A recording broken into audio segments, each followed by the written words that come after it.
All right, hey everybody, thank you for tuning in to Dave and Joe Liberty Stand this beautiful, God-given, blessed day. We just want to thank God for the time we have to get this message out to you guys.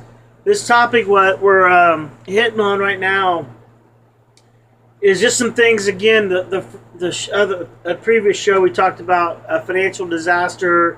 We're looking at, what could happen. There's so many things today in the United States, or in the world, because of, the power we have, because of the, how we get our food supply and everything else. So my question is, or one thought I want us to think about and talk about, is what would happen without the power grid, and what the effects would be on, our lives, for one, with regards to how we live our lives now, looking at the supply of food and water, and also Dave and I are talking about this too, but like medications. So there's a lot of their food, water, medications. Those three, well, let alone power.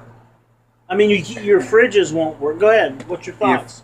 If we lose, if we're under attack and somebody shuts us down, our power grid, or even if it's a natural disaster, or whatever it is, yeah. if they shut us down where we can't go to the stores, however they do right, there's no more going to the store, no food, you got what you got in your house, right? Okay, because the thing is, everybody else is going to be going to the store. It's going to be pillaged. Oh, sure. It's going to be, people are be getting killed. Yeah, it'll be a disaster. It'll be 1 or 2 chaos. days. It'll be 1 or 2 days. Yeah, and everything's gone. Right. And there's people dead in the stores. Well, that doesn't matter. There's going to be a lot more. That's the moral of this story. But I'm saying you don't want to go to the store. The moral of this story is, even with the people that are dead there, right now everybody else is going to die a horrible death afterwards, and I'll tell you why. And I know you guys tune into us because we're such fun storytellers, and and cookie makers. Let me tell you guys candy makers. A fun story. Oh, you haven't? I thought you ate all that. But Dave made this for me. So what's the fun story? So anyway, everybody that has medication to keep them alive and stuff, or I have medication to make myself be able to help you eat, or drink water even. I haven't consumed anything. Guess what? You're not going to have that. Within a year, 90 plus people will be dead. If now you got to remember, is it regional or is it in the country? But whatever they do, whatever that attack is, or that disaster. Although I just thought of this as I said it. No, that wouldn't be. If there was still people in the United States, they would be able to bring things into the other people in the. If it was only hit certain areas, you mean? Right. Okay. They could, but if all of America was crippled and could, because you think of there's been natural disasters, like Katrina, different earthquakes and tornadoes and stuff like that. So people come in. Sure. In the effects of like a countrywide, like a power grid issue. Well, no, but a power grid could happen in a region and not. Right. It doesn't mean the whole United States. Let's say if it was half the United States, it would be a problem. Yeah. And there would be a lot of people. Because you think Katrina, it was. Some people need their pills every day. They can't skip a day. And we're talking medications, but if you don't have electricity to preserve food, or if you don't have access to clean water, Right. There's just a whole... Okay, if it's just food and water, you have resources. Everybody's got a can of soup. Everybody... But that's going to last for... Right, but I'm saying if it's a regional thing, eventually help will get there and probably in time. Now, if you're the very young or the very old, probably not so much. You're more vulnerable to that. Yeah, chaos, where people are trying to survive... And they'll do anything to do that. And then you have the criminal mind, where people are going, like Katrina. I heard there are people that were, sexually assaulted, and I've got to post this. Okay. this is a good. Oh, I'm kind of Veering off. Veering off, but I gotta say this. It's important. During Katrina, and I saw video of this. I saw people, filming this with their camera, or not filming, recording this with their camera. And that's the old man. Back in the old days, we filmed things. But anyway, they would go to people's homes. When I say they, I mean the authorities. Okay. The people that didn't leave, the people that were there, because they weren't flooded out and they had food. Okay. And they prepared. Right. They did what we're saying to do, and they also, very smartly, had guns and ammo to protect themselves. Okay. Well, they knew this because they were on the list, because they were lawful citizens that did it in a lawful way, so their name was on a list. They went to their house and took this old lady, this 80-some-year-old lady or something. I don't know. You have to look this up. But she was a Who took it? The government? Yes. The authorities? You can't have guns here. No gun. They just automatically said, well, you don't have your Second Amendment rights anymore.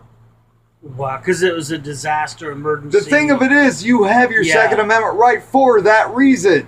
Right. So you can protect what you own from other people that don't have those things. So when did this happen? After the disaster? At Katrina. And they came in. Yes.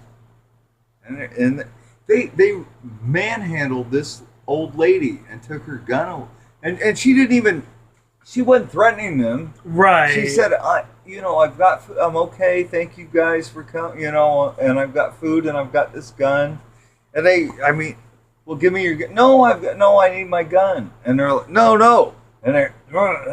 No, I'm not giving, no, I need this. And they shoved her on the I'd like to see she that. She had bruises on her body and stuff. Yeah. So why did they think that they should do that with it? What was their reasoning for doing that? Because the government's in power, we're not. They wanted the power. Well, let's go back though after you veered off, real quick. I mean, we can wrap this up pretty quick, I think. But I think again, the big thing is the warning of are we prepared? What can we do? And that'll be something we'll talk about on another show. But are there any other thoughts you have? I mean, with that, Dave. I mean, with the power grid, with the food, with the water, with I saw a story the other day. I saw this on Beck, and I didn't see it, so I'm only. I heard Beck say this about 60 Minutes, and I don't know if he heard this from somebody else who saw it or if he actually did. Okay. But Prince somebody from Saudi Arabia, there's a billion of them, was on 60 Minutes last Sunday and said that the United States doesn't even realize we're in World War III right now. Really? And I would agree with him. If you look at where all the hot spots are, when we try to go here, well, there's stuff going on here, there's stuff going on. And we think, well, the hot spot's here.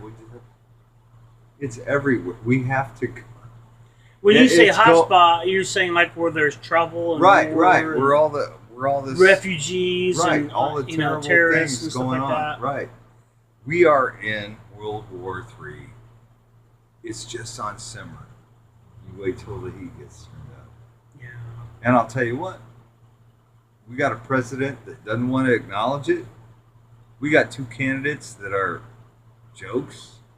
They're not jokes. There's nothing funny about it. Donald Trump, he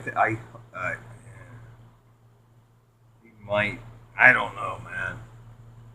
I think we're screwed. Either way. Well, let's go. I mean, I want to kind of, and I want to talk about this again in another show. Actually, that will be the topic. So we're gonna survival. So again, I just we're kind of like warning. I'd say, hey, let's think about this. This is serious. Start thinking and praying about how you might prepare for such an event, a disaster? How would you survive? What Food, would you, water, silver, bullets, guns.